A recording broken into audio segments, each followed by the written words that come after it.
The Mystery at Number 6 by Augusta Hewell Seaman. Chapter 16. Mr. Tredwell Explains All. "Jerry," said Mr. Tredwell kindly, "I'm downright sorry to find you feeling so poorly. Please do not be worried about my visit here. I want to see you and have a little interview with you, I'll admit. An interview I've been trying to accomplish for several years. But perhaps you ain't feel equal to it right now. I don't want to take unfair advantage of you when you're ill." "Might as well have it over and done with," groaned Jerry. "I'm all in now. I'm done. Better have it over." "Very well, perhaps we had," agreed Mr. Tredwell. Is your wife about anywhere?" "No, she ain't. She went off to Punta Gorda this morning to see her folks, I reckon." "Coward," thought Bernice and Sydney simultaneously. "She just didn't want to face the music." "That so? Well, with your permission, I'll ask my folks to come up here on the veranda. It's rather hot out there in the sun and I imagine this will prove a long interview." Jerry nodded impassively, and Mr. Tredwell escorted the three others to the porch, made the introductions, and found them seats. Mrs. Conant occupied the only other vacant chair. Mr. Tredwell seated himself on a bench. Bernice and Sydney perched on the edge of the unrailed porch, and Delight went over to stand by Jerry's chair. It was a curious group, and upon it the weather-beaten old woman who owned the house stared out at regular intervals from windows and doors. As she was nearly stone deaf, so they afterward learned, she must have been thoroughly mystified by the whole performance. "Perhaps it'd be just as well," began Mr. Tredwell, "if I commence by asking you, Jerry, a few of the questions I've been anxious to put to you for some time past. You've been dodging an interview with me for a long while, but you needn't have feared it really. I hold nothing damaging against you. I only wanted you to explain the circumstances of having in your charge this, child, about whom there seems to be some mystery." At this, Jerry, who'd been sitting with his arms folded and his head bent, glanced up uneasily, but he made no response, and Delight, standing at his side, slipped an arm across his shoulder. "Jerry," went on Mr. Tredwell, coming at once to the point, "was this child, Delight, left in your care by a man named Colfax?" Jerry looked up now in real astonishment. "No. At least that ain't the name he gave me," he answered guardedly. "Oh, then there was a man who left her in your care. May I ask his name then?" The guide shifted uneasily. "I ain't no right to tell. Give my solemn word. But you got me cornered. His name was Wyndham. At least so he told me. Harry Wyndham." It was Mr. Tredwell's turn to be startled. "Oh!" he exclaimed uncertainly, and then after a moment's thought, "Of course, I see. It's all right, and the same thing anyway. Now, will you tell me why you've kept this child hidden away from civilization so long?" "He wanted it so," declared Jerry sullenly. "He made me promise on his dying bed that I'd never let her come near folks again. That I'd keep her in the Glades always. He gave me money for her keep, not that I wanted it. I was that fond of her I would have brung her up anyway on my own. But he gave me money and said to keep her in the Glades away from 'em all. I don't know what he done that he was hiding from 'em, but I reckon he didn't want her to suffer after he was dead and gone for no crime of his." At this point Mr. Tredwell strode across the porch and stared Jerry straight in the eye. "What in conscience do you mean by that, 'for no crime of his'? Explain yourself." Jerry's stare was equally bewildered. "Well, if he hadn't committed no crime, what for was he hiding in the Glades? Only fellas that are getting away from the law is anxious to slip into the Glades and stay there. That's another reason I been dodging you all these years. I thought you was trying to get hold of his daughter to answer for what he'd done." Mr. Tredwell sat down heavily on his bench and mopped his forehead with a handkerchief. Then he smiled a rather grim smile. "Well, of all the misunderstandings," he gasped, "I guess it's time I told you my story at this point. to avoid any further complications, I might as well tell you that I represent the estate of a very wealthy family in New York, by name of Colfax, every adult member of which is now dead. 15 years ago there were 3 members living. The senior, Mr. Henry Colfax, his eldest son, Henry Wyndham Colfax, and a younger brother, Anson. They were a very unhappy family, whose chief disagreement was over the matter of money and the big estate. I cannot go just now into details, but the father greatly favored his younger son, Anson, who was of a particularly disagreeable and grasping nature, and seemed to have an unusual influence over his parent.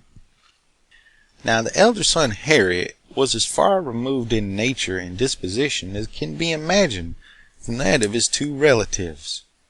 He was a deep student, interested in everything under the sun but money, and never understood his father and brother.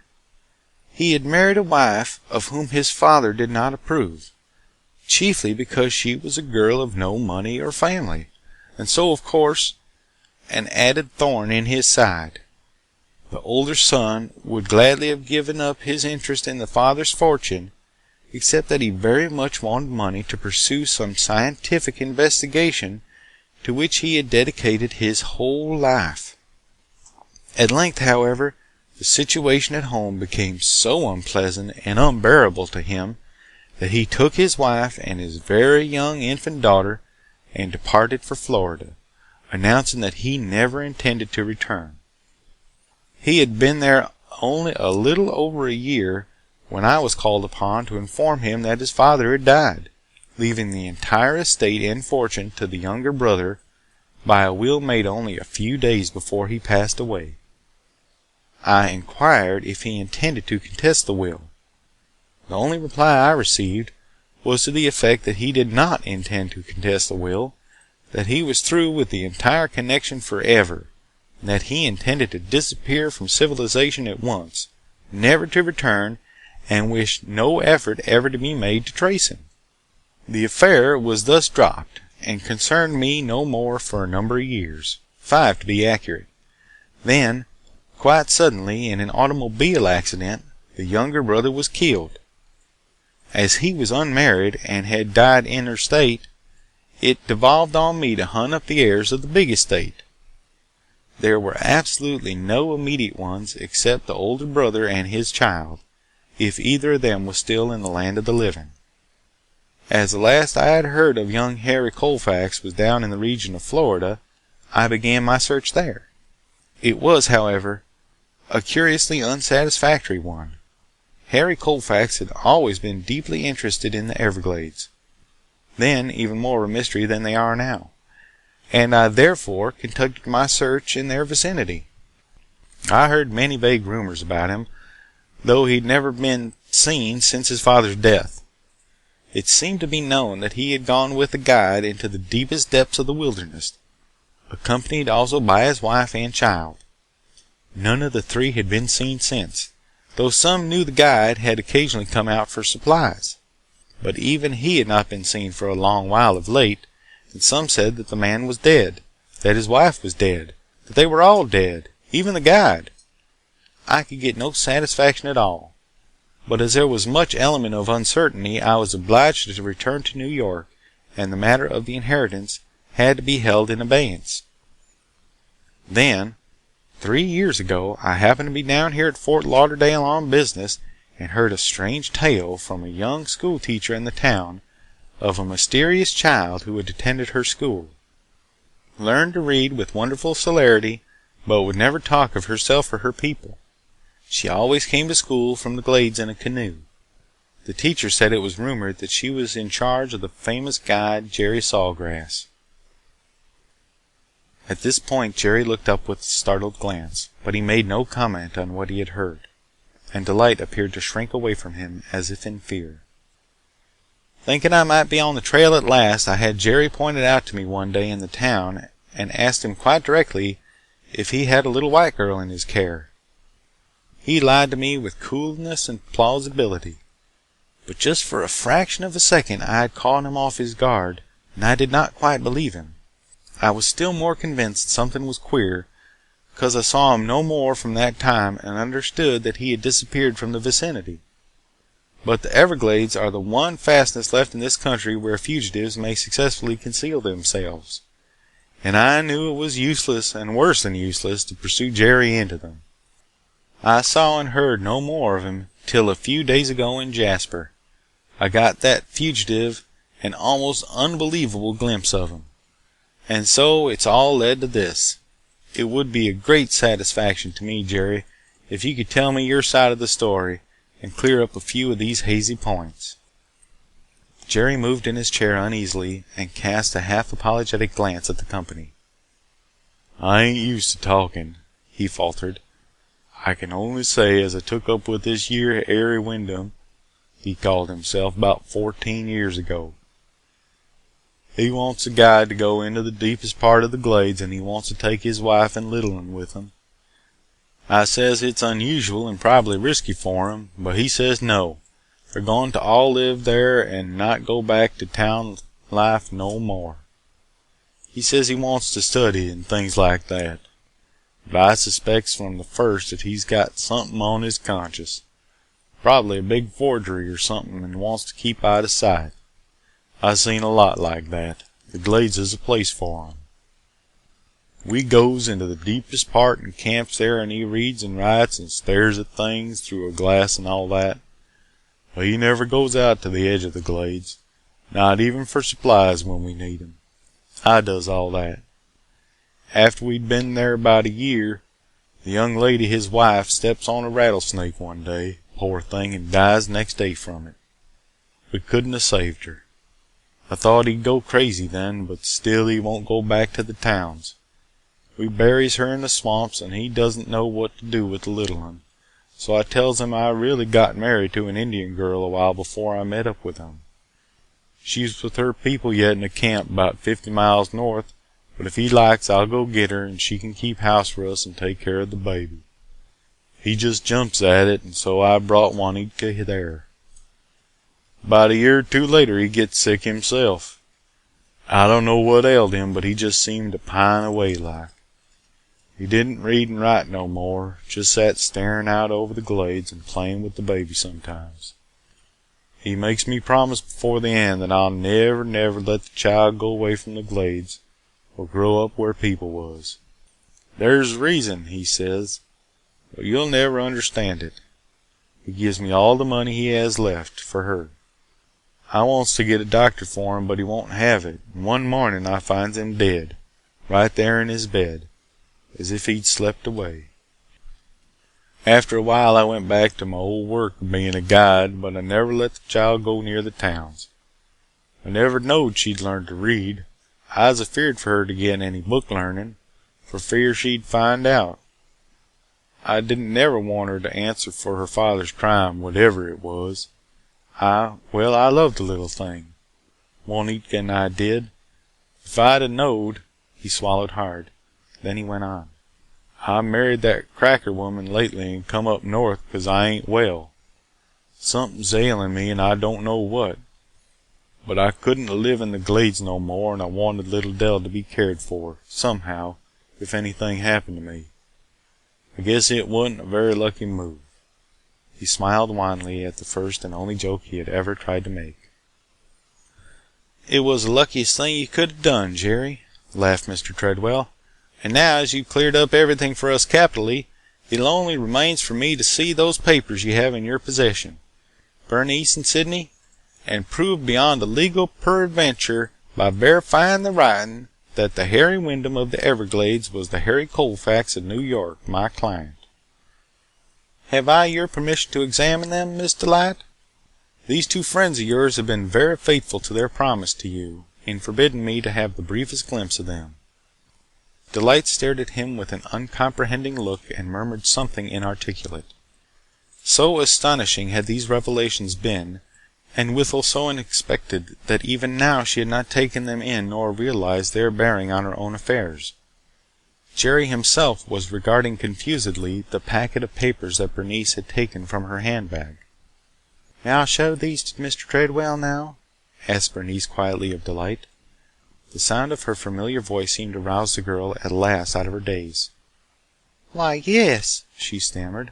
"Why, I reckon you can. I don't seem to know yet quite what it's all about, but I don't want any harm to come to Uncle Jerry." "Don't have the slightest fear of that, dear child," exclaimed Mr. Tredwell, as he received the papers. "Your Uncle Jerry deserves only the highest praise and commendation for what he has done. It was only through an unavoidable misapprehension on his part that he was forced to play the role of a constant fugitive, and a stupid mistake on mine that I did not recognize him for the faithful guardian he's always been. But we're going to straighten all that out now." While he was examining the papers and comparing them with old letters he had taken from his wallet, Delight turned to Jerry and rested her head on his shoulder. Some inkling of the truth was at last beginning to dawn on her. "Are they going to take me away from you?" she whispered. "I reckon they are, honey," he returned hoarsely. "If you got all the money they say, and your daddy wa'n't no criminal like I always thought, then there ain't no reason in the world why you should have to stay any longer with old Jerry Sawgrass." "I won't go! I won't go!" she cried then, flinging herself upon him in a passion of tears. "You got to, honey," he soothed her, smoothing her dark hair. "I can't keep you here any longer now." It was at this crisis that Mrs. Conant stepped into the breach. "If Mr. Tredwell and Jerry will agree to it," she began, "I should like to invite Delight to come and make a stay with Bernice and myself. We are to go into our new bungalow in a day or two, and I know we shall both enjoy having her with us. And as she knows Bernice so well, the companionship will help her to bear her loneliness in leaving her accustomed environment." "Nothing could be better!" cried Mr. Tredwell, putting the papers aside. "I had been rather puzzled as to how we should arrange matters in that respect, anyway, and this is a splendid solution for the present. Will you consent to it, Miss Delight?"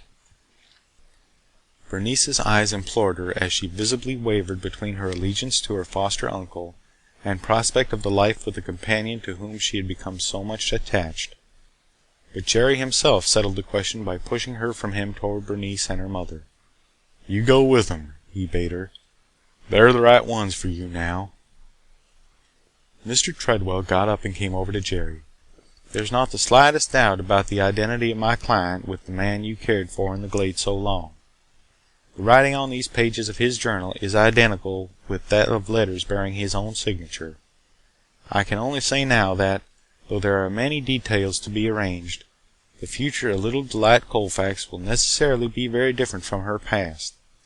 But that does not mean that we intend to separate her from you, Jerry. You have been faithful to the utmost, and such a separation would be more than cruel. We must talk over what arrangements we can make.